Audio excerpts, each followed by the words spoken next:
Now, nothing really to worry about as we look into West Alabama there on the Southern Pine Electric radar.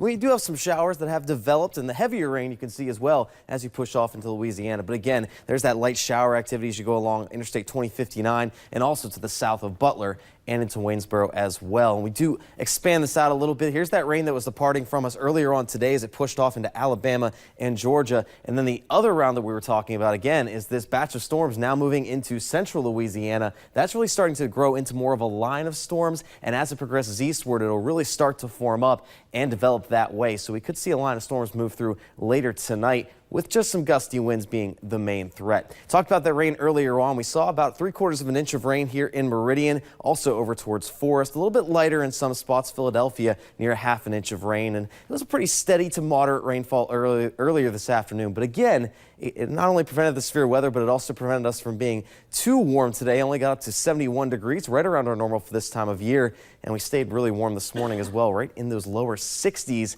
And on the Alpha Insurance Sky Cam, check this out tonight.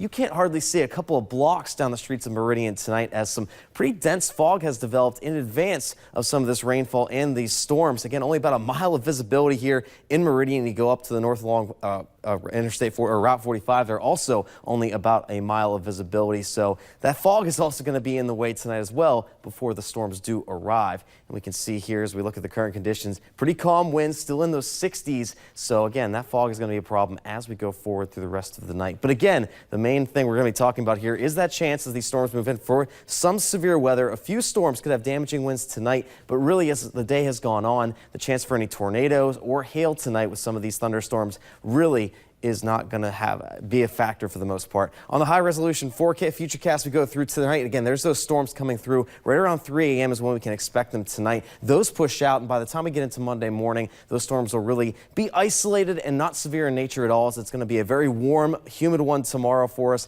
And then by Tuesday, some clouds lingering around in the morning and into the afternoon with a spot shower or two. But again, nothing major to worry about as we go forward. And then for your day tomorrow, again, you can check it out. Getting into those 80s once again for us on our Monday. So tonight, it's going to be right around 60 degrees with those scattered storms around for us. So just keep an eye on that. Tomorrow, warming up to 84 degrees with those isolated storms around. But then by the time the first day of spring on Tuesday, it's going to be fairly cold. Look at that, 64 degrees compared to those 80s we've seen of late. And we'll keep in those 60s with fairly sunny skies all the way until we get into Friday. And then it's going to warm up with a few more clouds returning for us next weekend.